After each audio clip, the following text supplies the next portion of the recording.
सबको जय मसीह की। आज हम प्रभु के वचन में से पढ़ेंगे मरकुस अध्याय 9 इसका 38 आयत हम पढ़ेंगे।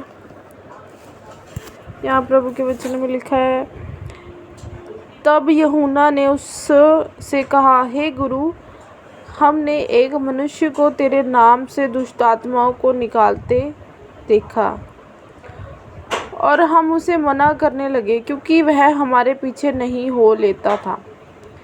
यीशु ने कहा, उसको मत मना करो, क्योंकि ऐसा कोई नहीं जो मेरे नाम से सामर्थ का काम करे और जल्दी से मुझे बुरा कह सके, क्योंकि जो हमारे विरोध में नहीं वह हमारी ओर है। जो कोई एक कटोरा पानी तुम्हें इसलिए पिलाए कि तुम मसीह के हो, तो मैं तुमसे सच कहता हूँ कि वह अपना प्रतिफल किसी रीति से ना खोएगा। पर जो कोई इन छोटे में से जो मुझ पर विश्वास करते हैं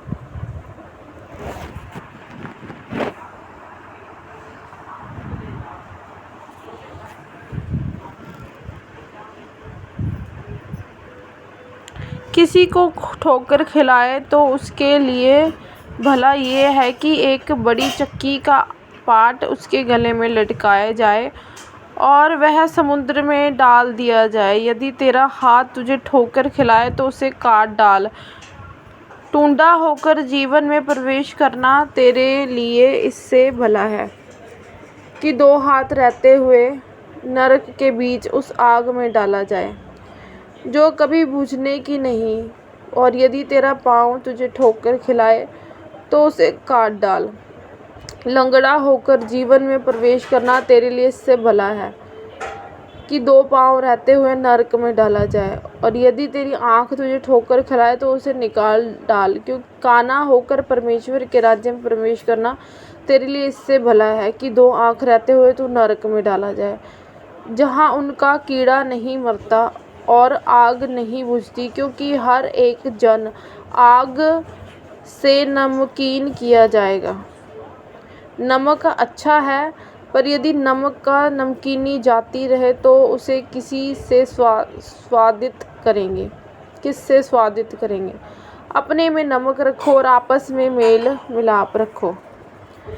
फिर वह वहाँ से उठकर यहूदिया के सिवानों में और यरदन के पार आया, और भीड़ उसके पास फिर इकट्ठी हो गई, और वह अपनी रीति के अनुसार उन्हें फिर उपदेश देने लगा।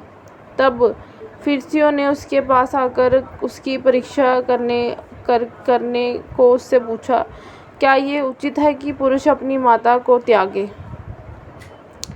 उसने उनको उत्तर दिया कि मूसा ने तुम्हें क्या आज्ञा दी? उन्होंने उससे कहा, मूसा ने कि पुरुष को अपनी पत्नी को त्यागे, है ना। उसने उसको उत्तर दिया कि मूसा ने तुम्हें क्या आज्ञा दिया? उन्होंने उससे कहा, मूसा ने त्याग पत्र लिखने और त्यागने की आज्ञा दी है। यीशु ने उनसे कहा कि तुम्हारे मन की कठोरता के कारण उसने तुम्हारे लिए यह आज्ञा लिखी है, पर सृष्टि के आरंभ से परमेश्वर ने नर और नारी करके उनको बनाया है। इस कारण मनुष्य अपने माता पिता से अलग होकर अपनी पत्नी के साथ रहेगा और वे दोनों एक तन होंगे। इसलिए वे अब दो नहीं पर एक तन है। इसलिए जिसे परमेश्वर ने जोड़ा है उसे मनुष्य अलग ना करे। और घर में चेलों ने इसके विषय में उससे फिर पूछा। उसने उनसे कहा, जो कोई अपनी पत्नी को त्याग कर दूसरी से ब्याह करे तो वह उस पहली से के विरोध में व्यभिचार करता, और यदि पत्नी अपने पति को छोड़कर दूसरे से ब्याह करे तो वह व्यभिचार करती है। फिर लोग बालकों को उसके पास लाने लगे कि वह उन पर हाथ रखे, पर चेलों ने उनको डांटा। यीशु ने ये देख क्रोध होकर उनसे कहा, बालकों को मेरे पास आने दो और उन्हें मना ना करो, क्योंकि परमेश्वर का राज्य ऐसो ही का है। मैं तुमसे सच कहता हूँ कि जो कोई परमेश्वर के राज्य में को बालक की नाई ग्रहण ना करे वह उसमें कभी प्रवेश करने ना पाएगा। और उसने उन्हें गोद में लिया और उन पर हाथ रखकर उन्हें आशीष दी। हालेलुया। और जब वह निकलकर मार्ग में जाता था तो एक मनुष्य उसके पास दौड़ता हुआ आया और उसके आगे घुटने टेक कर उससे पूछा, हे उत्तम गुरु, अनंत जीवन का अधिकारी होने के लिए मैं क्या करूं? यीशु ने उनसे कहा, तू मुझे उत्तम क्यों कहता है? कोई उत्तम नहीं, केवल एक, अर्थात परमेश्वर। तू आज्ञाओं को तो जानता है, हत्या न करना, व्यभिचार न करना, चोरी न करना, झूठी गवाही न देना, छल न करना, अपनी माता का आदर करना। उसने उनसे कहा, हे गुरु, इन सब को तो मैं लड़कपन से मानता आया हूँ। यीशु ने उस पर दृष्टि करके उससे प्रेम किया और उससे कहा, तुम में एक बात की घटी है, जा, जो कुछ तेरा उसे बेच कंगालों को दे और तुझे स्वर्ग में धन मिलेगा, और आकर मेरे पीछे हो ले। इस बात से उसके चेहरे पर उदासी छा गई और वह शोक करता हुआ चला, क्योंकि वह बहुत धनी था। यीशु ने चारों ओर देखकर अपने चेलों से कहा, धनवानों को परमेश्वर के राज्य में प्रवेश करना कैसा कठिन है।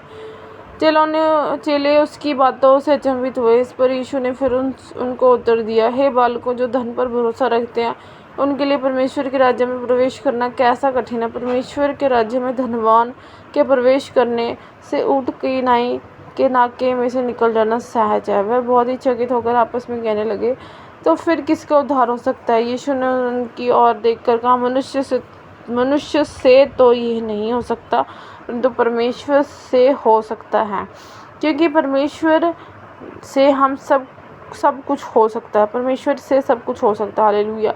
पतरस उससे कहने लगा कि देख, हम तो सब कुछ छोड़कर तेरे पीछे हो लिए।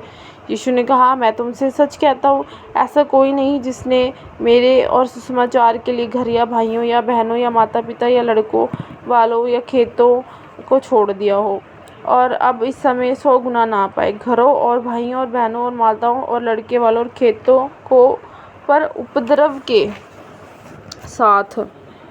साथ और परलोक में अनंत जीवन पर बहुतेरे, जो पहले हैं पिछले होंगे और जो पिछले हैं वे पहले होंगे। हालेलुया।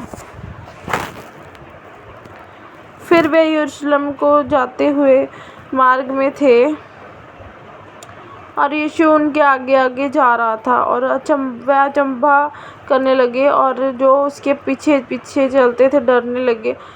तब वह फिर उन 12 को लेकर उनसे वह बातें कहने लगा जो उस पर आने वाली थी, कि देखो, हम यरूशलेम को जाते हैं और मनुष्य का पुत्र महायाजकों शास्त्रियों के हाथ पकड़वाया जाएगा और वह उसको घात के योग्य ठहराएंगे और अन्य जातियों के हाथ में सौंपेंगे और वह उसको ठट्ठा में उड़ाएंगे और उस पर थूकेंगे और उसे कोड़े मारेंगे और उसे घात करेंगे और 3 दिन के बाद वह जी उठेगा। हालेलुया। तब जब्दी के पुत्र याकूब और यूहन्ना ने उसके पास आकर कहा, हे गुरु, हम चाहते हैं कि जो कुछ हम तुझसे मांगे वही तू हमारे लिए कर। उसने उनसे कहा, तुम क्या चाहते हो कि मैं तुम्हारे लिए करूं? उन्होंने उससे कहा कि हमें ये दे कि तेरी महिमा में हम में से एक तेरी दाहिनी और दूसरा तेरे बाएं ओर बैठे। यीशु ने उनसे कहा, तुम नहीं जानते क्या मांगते हो। जो कटोरा मैं पीने पर हूँ क्या पी सकते हो, और जो बपतिस्मा मैं लेने पर हूँ क्या ले सकते हो? उन्होंने उससे कहा, हमसे हो सकता है। यीशु ने उससे कहा, जो कटोरा मैं पीने पर हूँ तुम पियोगे और जो बपतिस्मा मैं लेने पर हूँ उसे लोगे, पर जिन के लिए तैयार किया गया है उन्हें छोड़ और किसी को अपने दाहिने और बाएं बिठाना मेरा काम नहीं। यह सुनकर दसों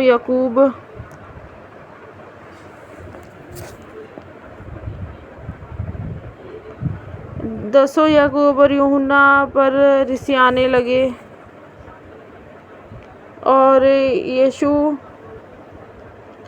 ने उनको पास बुलाकर उनसे कहा, तुम जानते हो कि अन्य जातियों के हाकिम समझे जाते हैं।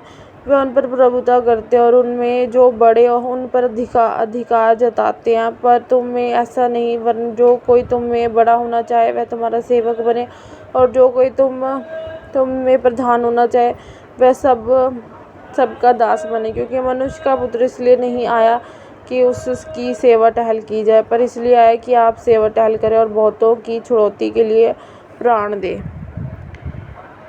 और वे यरीहो में आए और जब वह और उसके चेले और एक बड़ी भीड़ रूहों से निकलती थी। तो तिमाई का पुत्र तिमाई का एक अंधा भिखारी सड़क के किनारे बैठा था।